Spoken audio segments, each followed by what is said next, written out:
Good morning. We're going to go ahead and get started.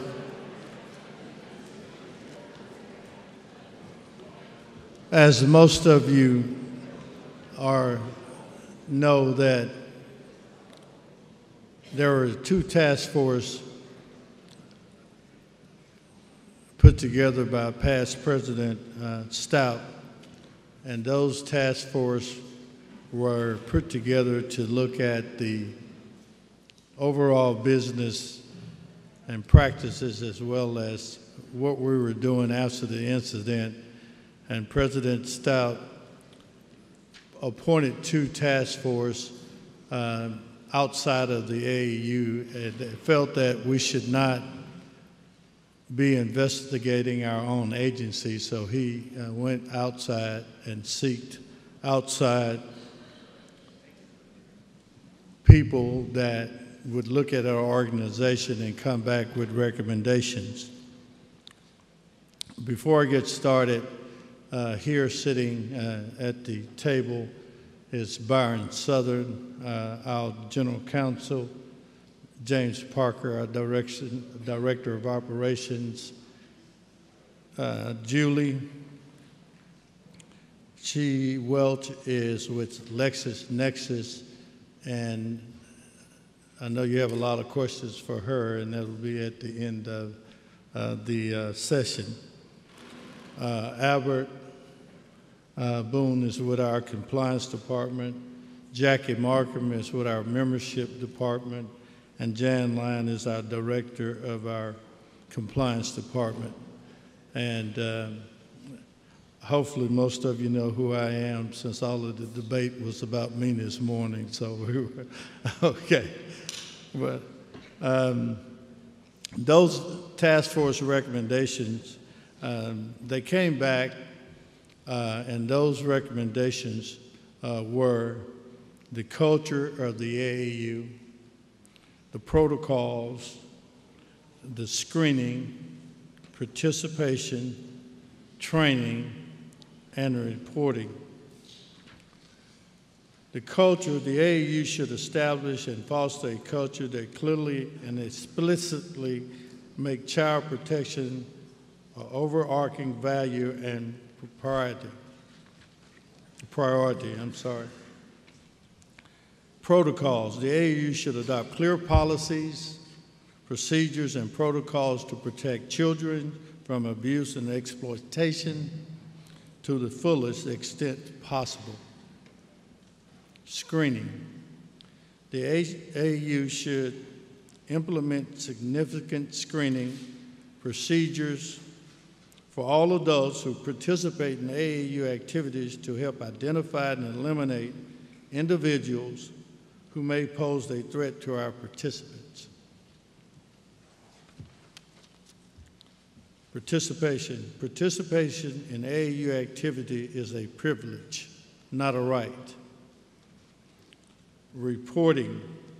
All AAU volunteer staff will be considered mandatory reporters and will be expected to report suspected child abuse to the appropriate law enforcement authorities and child abuse hotlines. Training. The AAU should educate the staff, the adult volunteers, the parents, guardians, youth participant, and safety protocols, appropriate versus inappropriate behavior, recognition of abuse, strategies to avoid abuse, reporting requirements, and other information that they need to keep children participating in the AAU safe activities.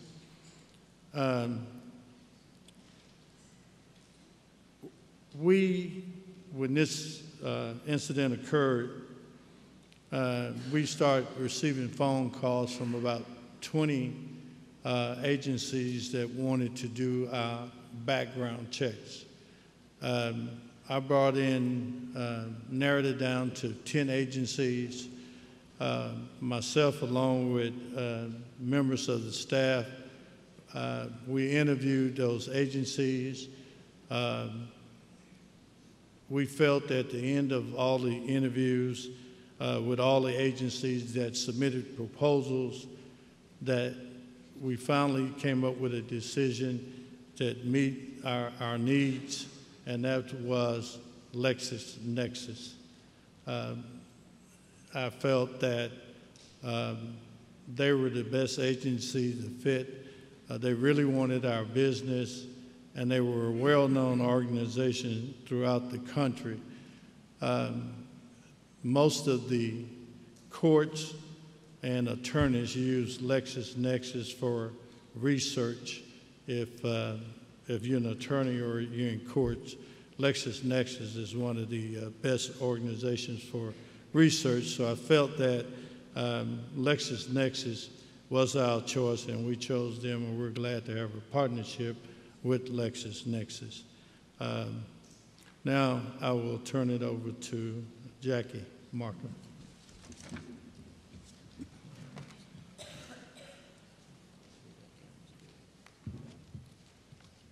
Good morning. I'm going to take you through the membership changes, and everybody in here has already done their memberships, so they've seen the very new look of not only our website, but the membership applications themselves. So what you see on the screen up here is the new login page. It's a lot cleaner, it's a lot easier to follow and navigate. After you log in and you would click on Join AAU, this is to purchase an athlete membership. This is the next screen you get. And you will notice the verbiage. There's a lot more verbiage on our membership applications than there ever were before. Each adult applicant should be filling out their own application. I can't stress to you how important this is. Nobody can consent to a background screening for someone else. So after you click on, I'm signing up for myself, you then get the application, and on the left side of the screen is the full application, so you can see that you wouldn't see that immediately on your computer monitor. You would have to scroll down. And I've just highlighted some of the verbiage. There has been a couple tweaks to the verbiage since this presentation was made, but everybody should be reading the disclosure and consent form. That's the bottom paragraph. So you see there's a lot of verbiage on there. And you guys may be getting questions about somebody may be confused about what they're consenting to. They're only consenting to a background screen, not a credit report or anything else.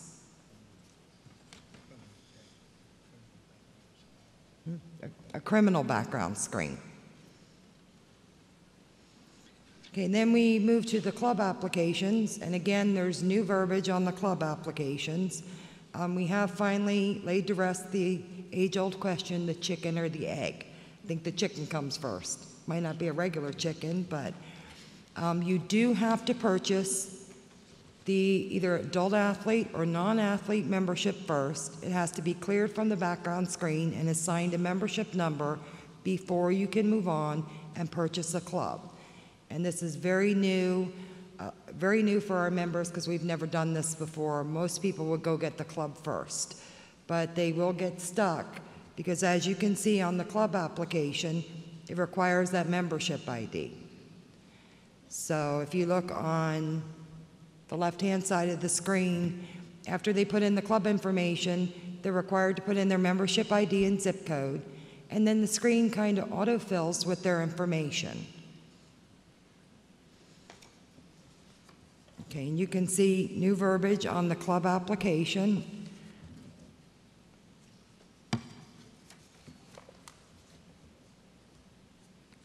That everybody has to have a membership, and that everybody must be a member in order for the insurance to be valid. Just can't buy a club membership and have coverage. This is a continuation, again, of the club membership where it asks for the membership ID and zip code. Clubs can have as many representatives on the club as they wish, and these are the people that have access to conduct business for the club. Okay, now I'm going to take you back to the homepage just to show you, because a lot of the questions are, how do I know? How do I know my athletes are members? How do I know if a coach passed a background screen? There is no reason, none, why somebody cannot provide you with a copy of their AAU card. If you look on the screen, this is the first page where you can do a membership lookup, where you can actually go in there. You have to have the information, but mostly this is for our customers. If you ask somebody to provide you with a copy of their membership, this is where they can go. Once you get to the login screen, you will see there's 3 different places that somebody can check membership. So my advice to you is there is, again, no reason that somebody cannot provide you with a copy of their membership.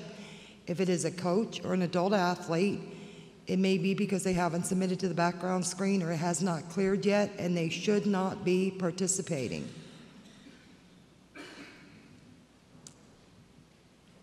Sorry, I forgot to change the page. I got all excited. And with that, I am going to turn it over to James Parker, or Albert, sorry.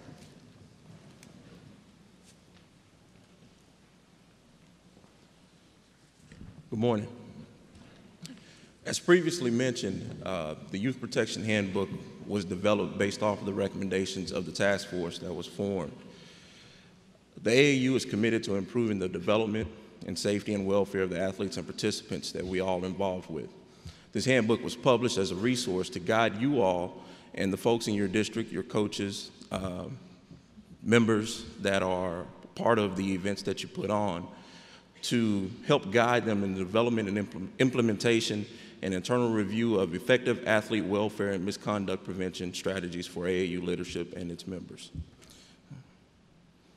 Now, I'm going to give you kind of a brief overview of the chapters of the book, and I believe you'll all be getting a copy of this handbook as you exit today.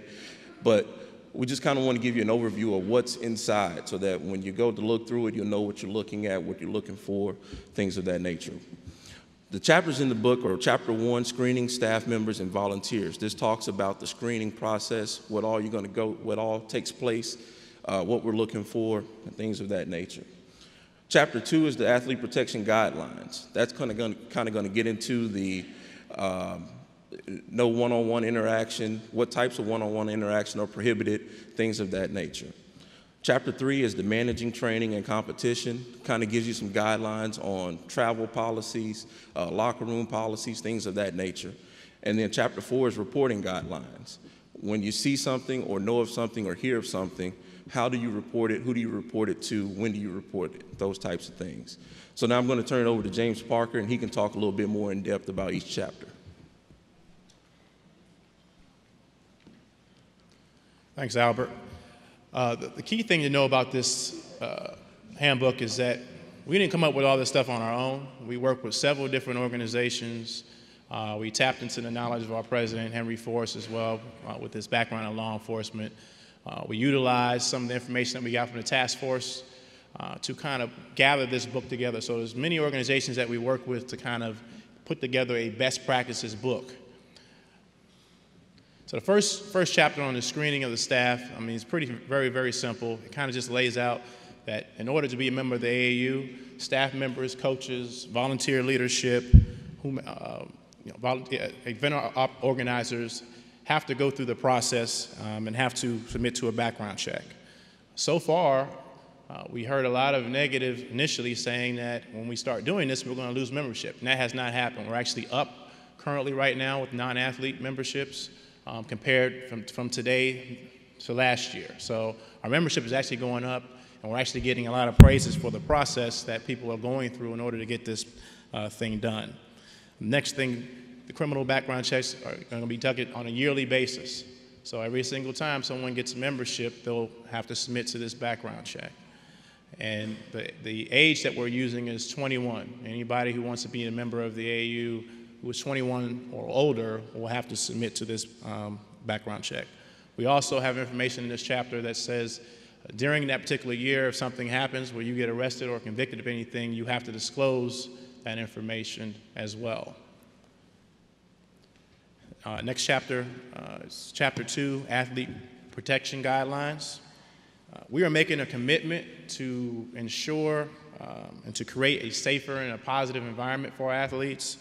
And with that, we need to educate our coaches, our volunteer leadership on some of the harms that could occur during the course of an event, at a practice, all through all those different areas.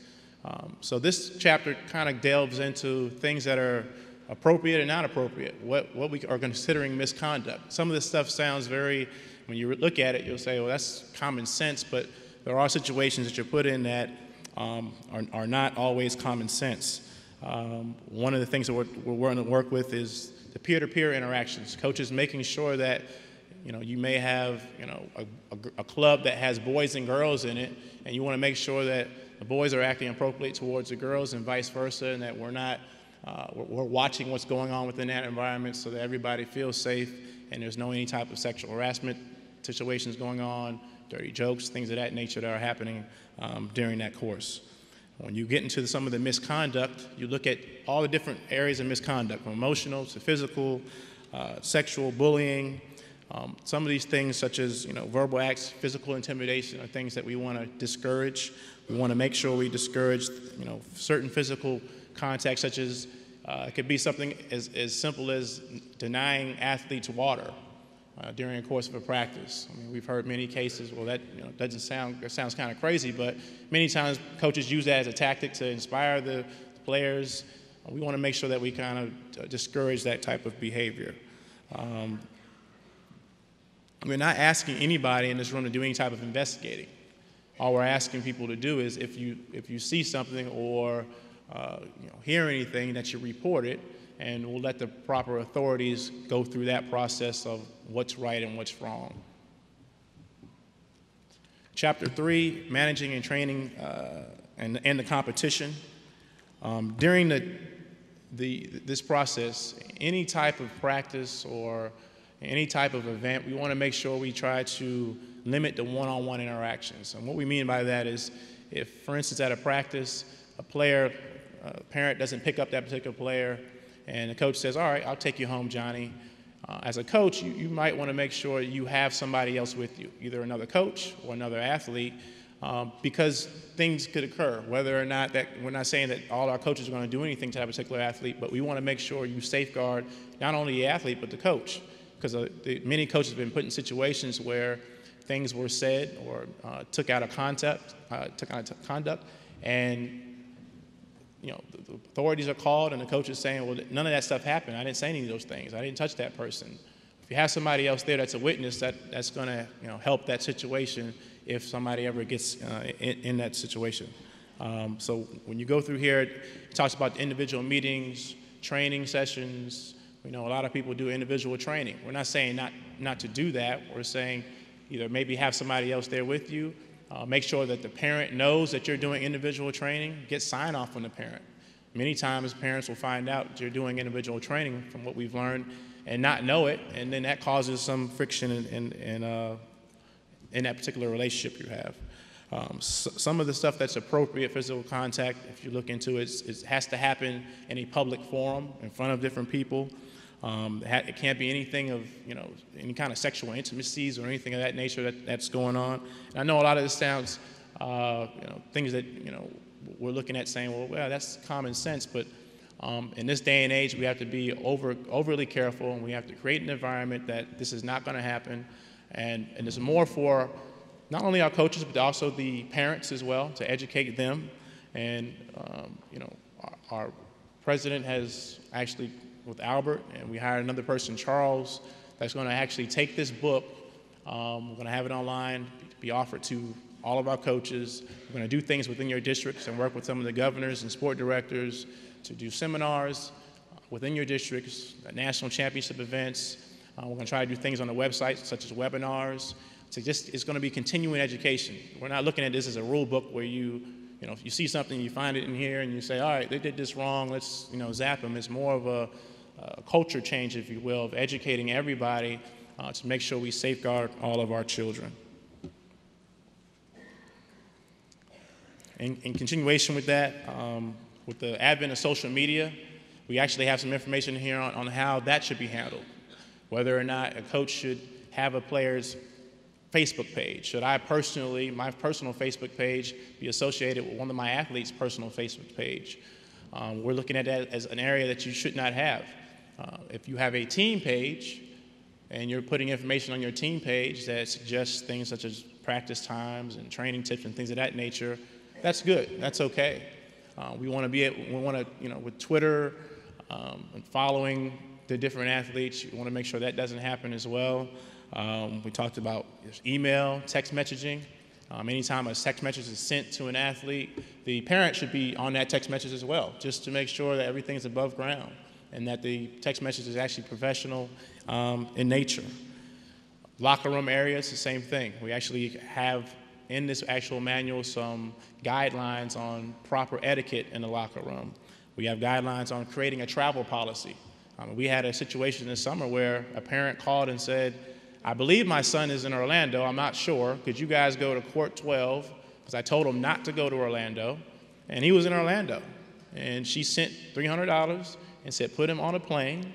And we went to the coach, and the coach said, well, the kid told me he can go. I didn't know that. And the parent wasn't mad at the coach at that particular time, but she could have been.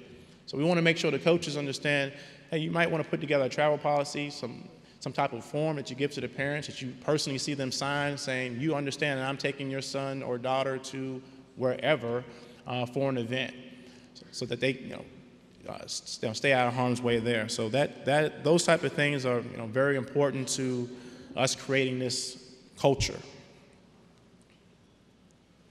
Chapter 4, responding to abuse and misconduct.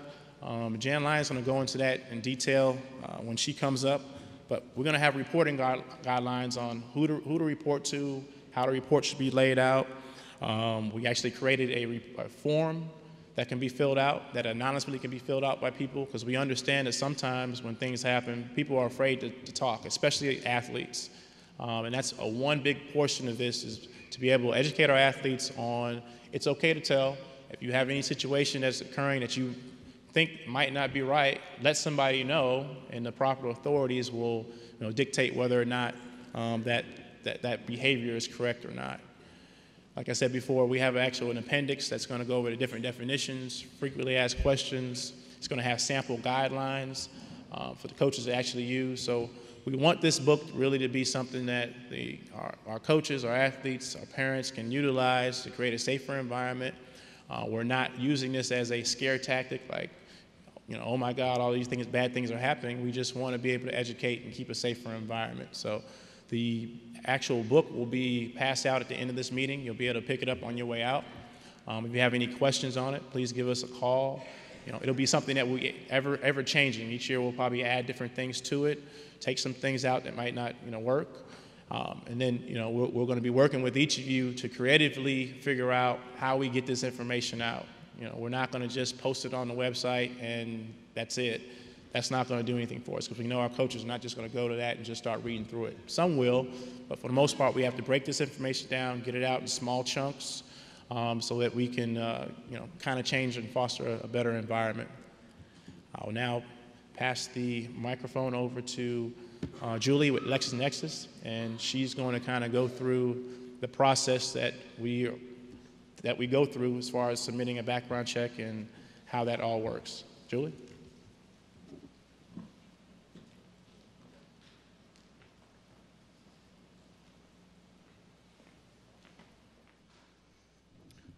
Aloha. I am happy to be here today to share the relationship between LexisNexis and AAU. I have had the opportunity to meet many AAU members this week and have heard positive feedback on the background screening. It has been fun learning more about your organization, and I want to thank President Forrest, the entire national team, as well as my Maryland friends, for making me feel like a member of the AAU family. Today, we're going to talk about the partnership between AAU and LexisNexis.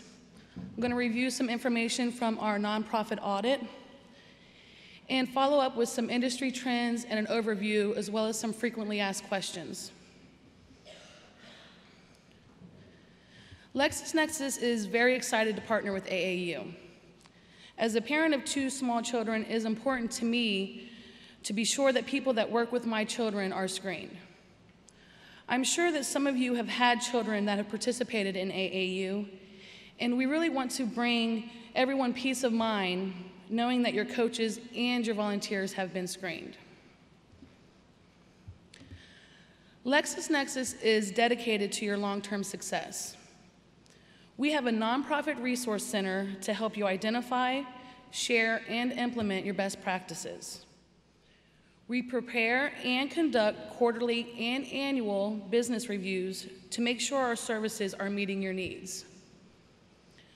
We also provide a series of papers, tools, and training materials to help you manage the risks that you face every day. Now just think of this. We process over 14 million background screens from about 30,000 clients nationwide each year. LexisNexis brings clarity to your organization with innovative screening solutions to give you the tools to confidently make the right decisions every day. We serve more than half of the largest 100 companies in the US, and on the slide here, you will see some of the national nonprofit clients that we currently help every day.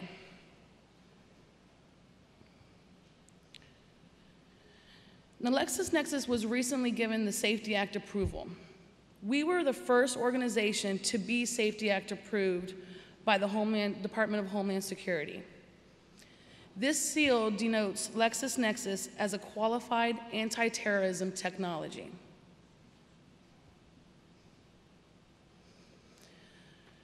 We are one of the most secure companies in our industry with our compliance measures and data security. We have implemented system-wide security measures to help safeguard the data that we provide. Each year, we go through a SAS 70 audit, which is a widely recognized audit of our system. We have our own in-house chief privacy officer to oversee our credentialing and privacy compliance, as well as a board of directors privacy committee, in-house compliance, and we are regulated by both state and federal privacy laws. Now, I wanted to go over some information that we found from our recent nonprofit audit. We found that over 62 million people volunteer their time at nonprofit organizations. Having a comprehensive screening policy and consistently following it will aid your efforts to uncover past behaviors that can be indicators of future performance. Comprehensive screening will also help protect your organization's image, reduce your negligent liability, and help protect the people that your organization serves.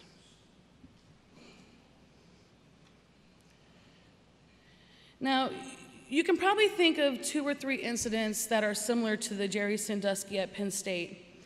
And here I've listed 2 recent news items that I found shocking. However, not nearly as shocking as a recent story that I heard. It was about a national nonprofit organization that actually delivered goods to people's homes. Now, this organization performed a background check through a small vendor that had minimal information in comparison to LexisNexis. They ran a background check on their volunteer, however, they did not realize that he was convicted of rape. This individual worked for their organization for over 5 months, delivering their goods to their individuals' homes, until he actually had a delivery to the person in which he had raped.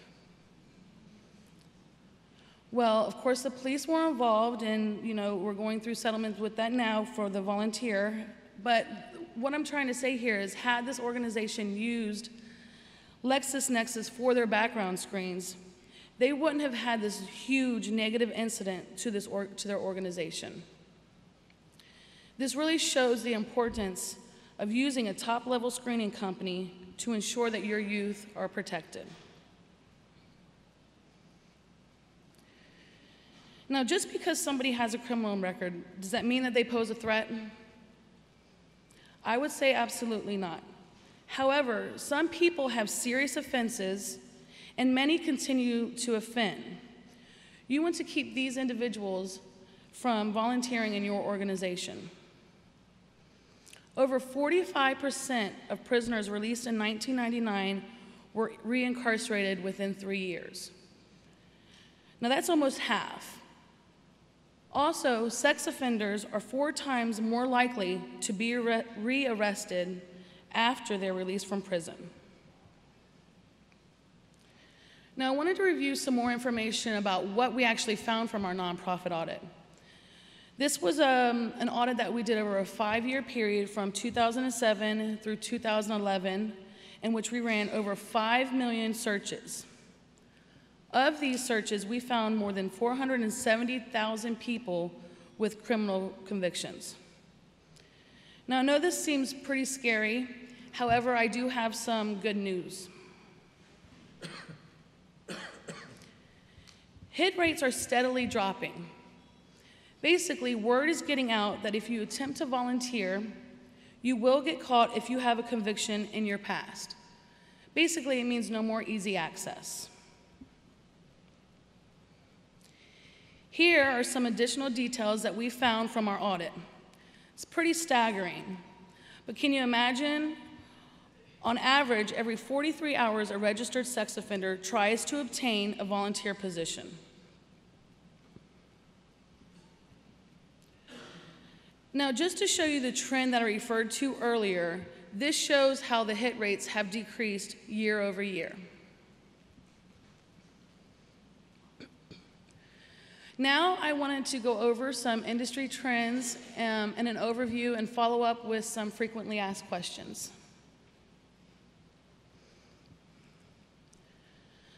Another name for employee and volunteer background checks is consumer reports. When you use a consumer report to make an employment or a volunteer decision, you must comply with the Fair Credit Reporting Act, or the FCRA. The Federal Trade Commission enforces the regulations of the FCRA.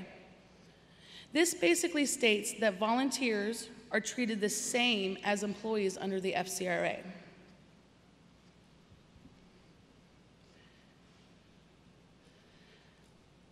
Now, how does this affect you? A lot of people will think of credit reports when they hear of the Fair Credit Reporting Act. However, the FCRA is related to all consumer reports, which includes a background check. The FCRA was enacted for a few reasons. One was to prevent the misuse of sensitive consumer information, as well as to improve the accuracy and integrity of consumer reports. You and those you screen have the right to dispute incomplete or inaccurate information. Now I'd like to review some key industry trends in relation to rescreening, AAU's minimum screening requirements, and finish up with a few frequently asked questions. Most organizations perform a background check on a pre-screen basis. However, there are several additional factors contributing to the need for regularly scheduled volunteer and employee rescreening. The longer a volunteer or employee works for your organization, the more outdated their initial screen becomes. Despite a clear initial background check, individuals can commit offenses after joining AAU and can seek to hide this information. Also, people are more mobile than ever. Ease of transportation creates mobility and increased opportunity to commit a crime in another jurisdiction and then return to work, making it difficult for your organization to learn of the offenses through traditional means. As you can see on the slide, rescreening is very important.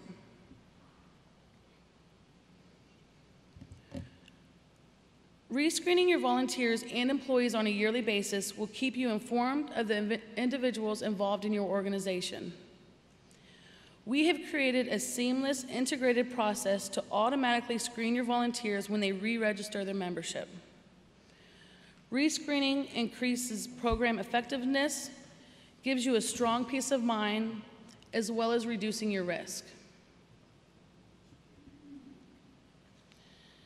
Now, how many of you have seen How to Catch a Predator with Chris Hansen? As you may have noticed, many of these predators leave their local jurisdiction for a reason, since they think if they commit a crime out of their jurisdiction, they won't get caught and the crime will go unnoticed. However, you are running a national criminal file, which helps you catch these types of crimes. This table on the slide represents criminal convictions that were found by LexisNexis from 2005 to 2007 that occurred outside the applicant's current state of residence. If the nonprofits had simply performed local searches, these hits may not have been revealed. Now, you may be asking yourself, what is in a national criminal file? The LexisNexis National Criminal File is the most comprehensive search in our industry. We have over 280 million criminal convictions housed within our national criminal file, and it also includes national sex offender registries. Our technology also allows us to capture records even when people have changed their name, committed a crime under a maiden name, or have used a nickname. Now, I wanted to go over some frequently asked questions. If someone asks you, I'm a volunteer, why should my background be checked? Your answer here can be very simple. People who are trying to volunteer won't mind being checked if they understand your policy. Most people, if they understand, they totally get it. While the majority of individuals who seek volunteer or employment positions with AAU do so out of the desire to serve, not all individuals have the same agenda in mind. Screening your volunteers helps to keep everyone in your organization safe. Now, this next question has got to be the most common question that I get. Why is my Social Security number needed? And really, this answer is really simple as well. Your Social Security number is a key identifier.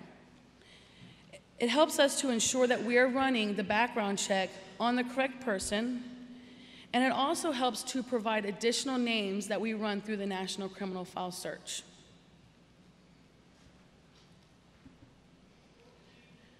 Now, what if we find incomplete or inaccurate information? LexisNexis has a dedicated consumer disclosure center to help people understand their report and, if necessary, dispute incorrect information. If incorrect information is found, we work with you to ensure that it is properly removed. Now, in summary, we are committed to partnering with you to keep your organization safe. I know we are going to bring you greater peace of mind by ensuring a best-in-class screening program. I am personally dedicated to your organization, to keeping it safe. This is very important to me. I want everyone to feel confident and comfortable to come to me if you have any questions or concerns. I will have a booth this afternoon, and if I can help you in any way, I want you to please reach out to me and feel free to contact me directly. Thank you.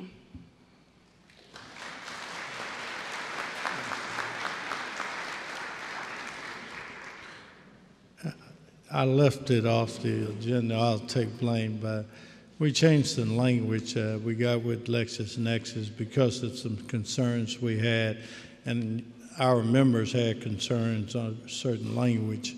We got with our general counsel, and we were able to change that language to hopefully make you better understand. Byron?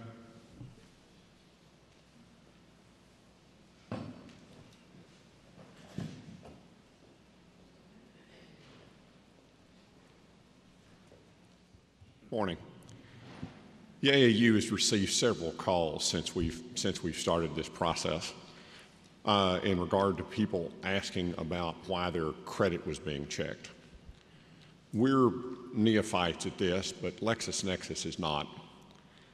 They have agreed to make certain changes at our request. President Forrest asked me to try to make the appropriate changes in the language that would make it clear that these were criminal background checks only. Also, I might add that Henry gave me about 30 seconds to prepare the remarks to get up here and talk to you. But we have made these corrections. LexisNexis has agreed to make those changes, and there shouldn't be any more comments on the forms in regard to credit, because that's not what we're looking for. This is strictly to protect the kids, and it is limited to a criminal background check.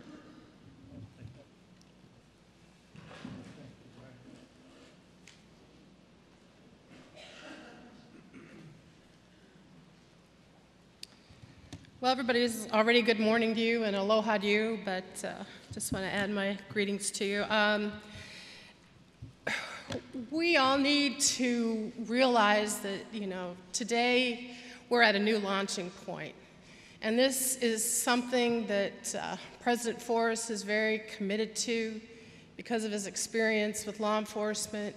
And the AAU has had some safeguards in place for quite some time. We have had a sexual abuse policy. We've had a policy in place that says felons, you're not supposed to get a membership, but we have found out over the years that I've had people call me up and say, well, my felony was 10 years ago. I didn't think I had to tell you about it. Well, our question doesn't say, were you convicted of a felony 10 years ago? It says, have you ever been convicted of a felony? So we found out people were kind of qualifying. Well, my felony didn't have anything to do with kids. Our policy doesn't have anything to do with kids. So, so we've had these safeguards in place. This is adding another layer of protection. And I have been privileged and learned a lot, and I'm so happy that the AAU is moving in this direction. But understand, there's no wall between us up here and our commitment to us. This has to be all of our commitment. Everybody, districts, we're all in this together. And as James had said earlier, that this is very much an ongoing process, and as we move forward, we're going to be bringing in a lot of things your way. We invite your participations, your suggestions. We know we have other people in the districts, that work with children, advocacy, to talk with our girls basketball director from Maryland works with children. We've got Jim Fox, that's a retired police officer, so we know we have resources out there, and we're going to be needing those as we move forward in this process. This is not an us and them. Well, we're not separate. This is for all of us. So anyway, I want to talk a little bit about what we're doing and then what your role is in it. Please, a lot of you in your districts have informational meetings. You get your members together and you talk about these things. I know Connecticut does. I know New York Metropolitan does. I know Matt Williams has informational meetings. That's a good idea to do. And when you're talking in these meetings, let's talk about this. Let's talk about this process.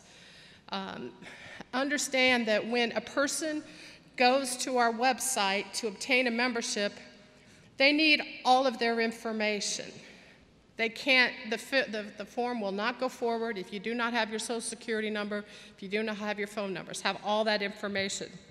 And yes, the social security number is required. As Julie told you, and I've had a very rapid education on the FCRA, our federal government has put protections in place for background screening.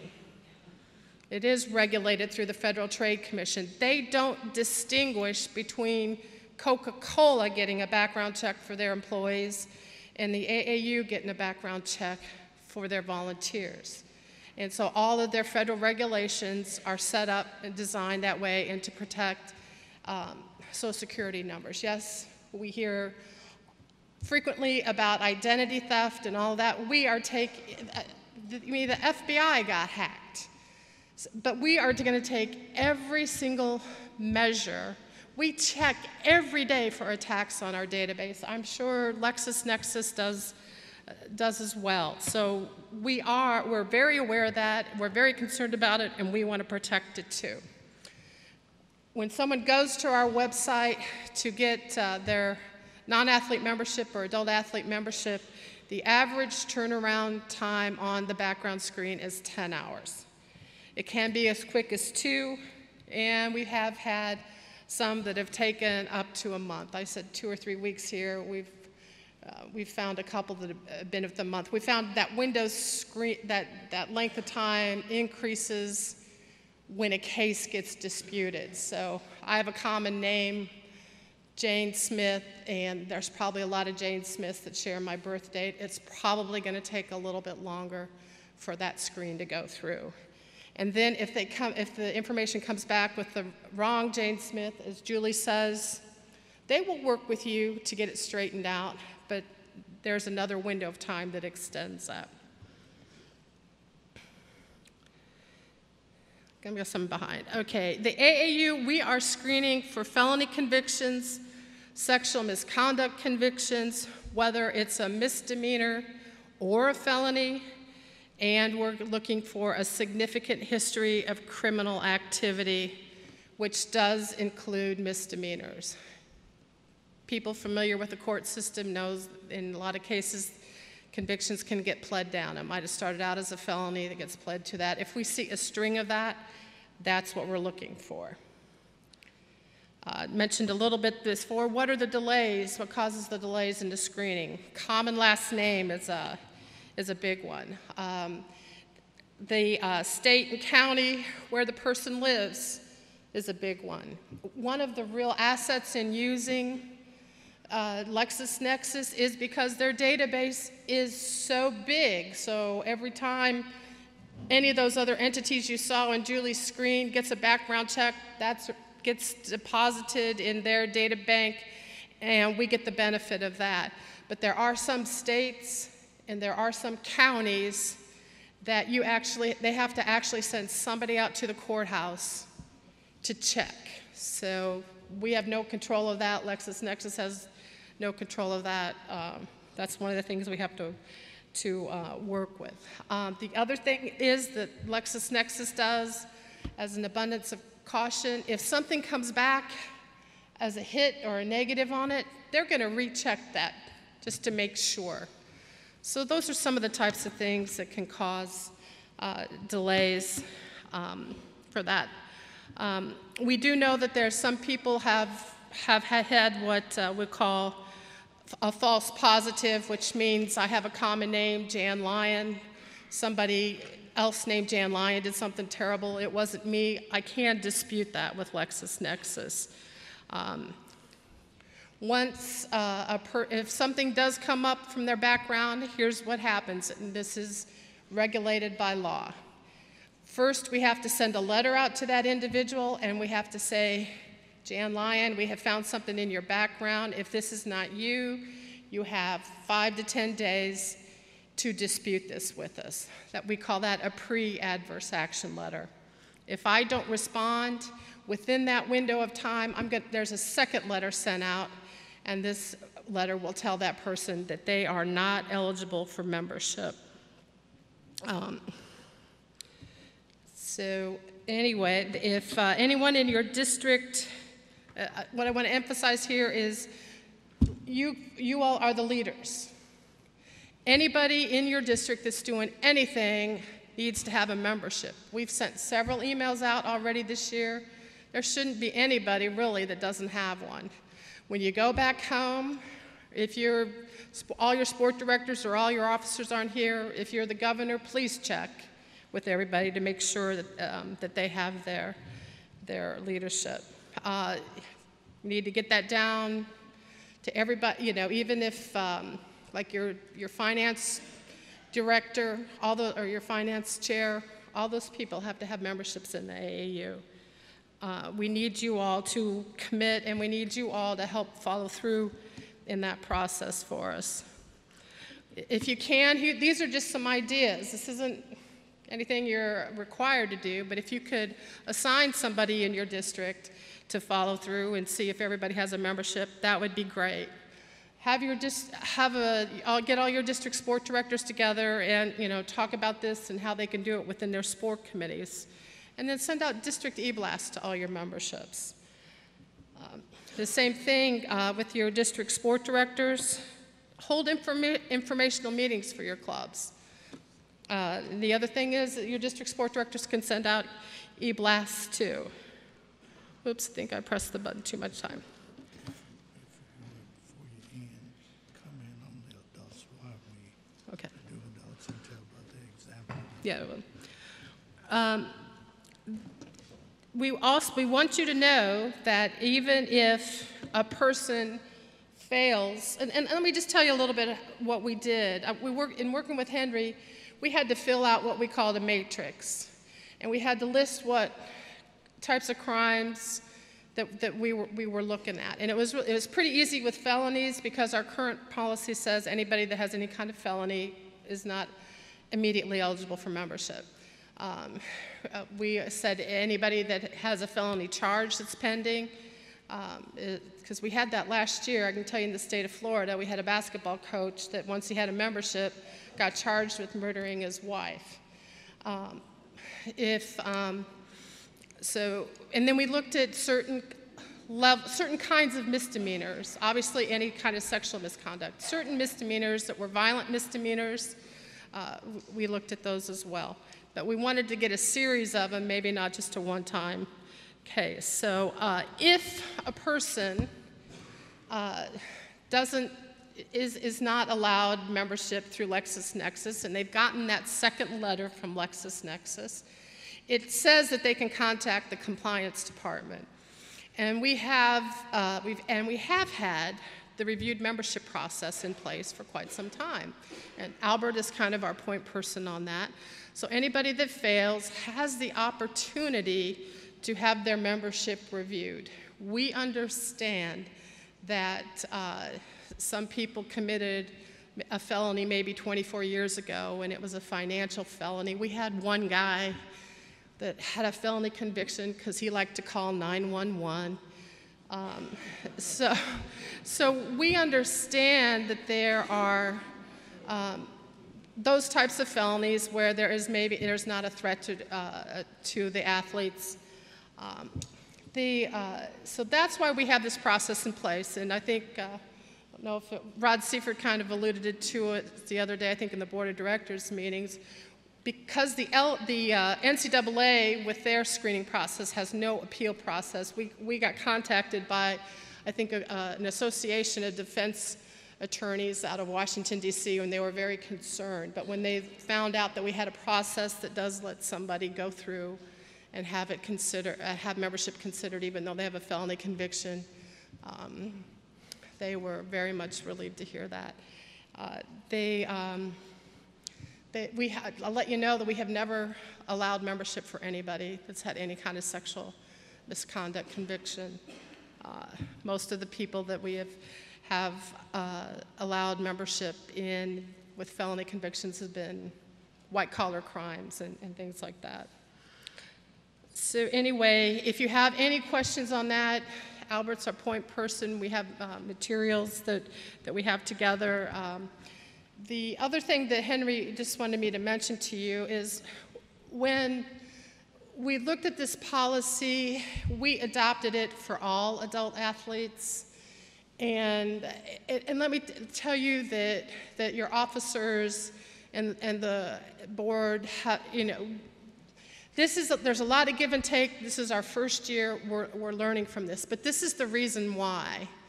Last year in Ozark and in Iowa, we had a person obtain a membership as a coach, as an adult athlete. We had 2 people get memberships that were convicted sex offenders. And the reason they got it as an adult athlete was they didn't have to answer that question, have I ever been convicted of a sex offense, and do we check it? Those individuals both went on to coach athletes. So one of the reasons we've done that is that we need to cut off that possibility and that loophole to make sure that people aren't trying to find a way around the system to get to the athletes. Julie talked about it a little bit. If you look at statistically, people like that try to find a way in. The other situation is that I think we need to be careful, or we need to be cognizant of with adult athletes. We want to make sure that we don't have, persons that maybe have felony convictions for assault and that types of things, because adults, when they get on the floor, they can get a little revved up sometimes. And we even have that with a non-athlete situation now. We've got a lawsuit going on in Virginia where a coach came off a bench and decked a game official. So these are things that I think we need to have knowledge of this. So I think once we get through a good portion of this year, we'll be able to go back, reassess what we're doing, and then maybe modify it or move forward. Reporting. The AAU is creating a reporting form. Now, this is a reporting form. It's going to be a little bit generic. When you get a chance to look through the protection handbook we've developed, you'll see we don't just address sexual abuse, but we're also looking at bullying, hazing, and items of that nature. Our form is going to be inclusive of that, but it's really probably more focused on any kind of allegations of sexual misconduct. The AAU, when we get the form to you, we want you to fill this out whether the situation involves a member of the AAU or not. If it's in and around a practice, a tournament, or a situation where there's AAU activity there, there's potential liability for us. So we want you to fill this form out that we create for you and report to us. And if it's appropriate, a report to local authorities. Florida just adopted the strictest reporting law for abuse for children, and that's physical abuse, sexual abuse, in the United States. And so for all of us folks in Florida, which includes your national staff in the Florida District and Florida Gold Coast, if we don't report and that gets back to us, we could be subject to criminal charges. So that is the model that's out there, and it might be coming to a state near you. First, we want reporting to go to law enforcement or other appropriate agencies. In the state of Florida, the initial report, it goes to our Department of Family and Children. They in turn will take down the information and they will handle it, do interviews, and they will kick it up to law enforcement if they get it. But secondly, we want a report to come to us. This is a little bit hard to see right here, but this is the reporting reform that we've created for you.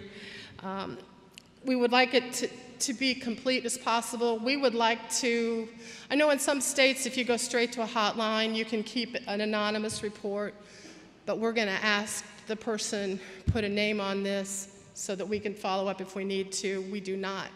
That doesn't mean we will share it if we have to do anything with it. So I think that's kind of where we are right now, and I'll turn it back over to President Forrest. Thank you. While we were going through our meeting in Orlando, it's just out of the blue, someone came to our front desk and wanted to talk to us about our background checks that we had just started. And they were glad to see that we're starting to and approve background checks. And when we asked them, they could come on back, it was the National Council on Youth Sports. They offered us to partnership with us. They've been doing it, and we had a very productive meeting with the National Council on Youth Sports. And then all of a sudden we get another phone call, and it was the organization of exploited, missing and exploited youth kids. So they were glad to see that the AAU had finally started doing something about background checks, and they wanted to partner with us as well. So there have been quite a few organizations reach out to us and say, this is a good thing that you all are doing.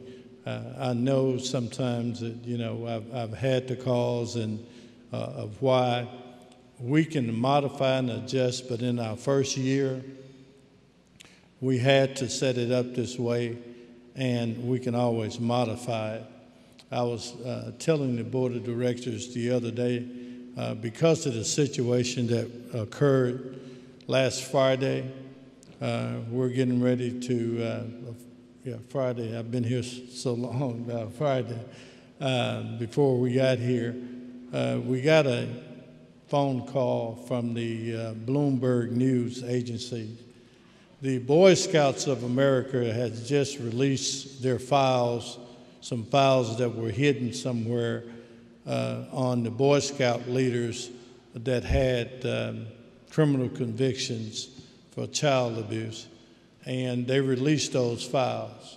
Well, because our name was there, the Boy Scouts was contacted. Jerry Sandusky was sentenced at that same time, and all of a sudden I get a phone call that they needed information on the AAU and where we were with our background checks, our coaches.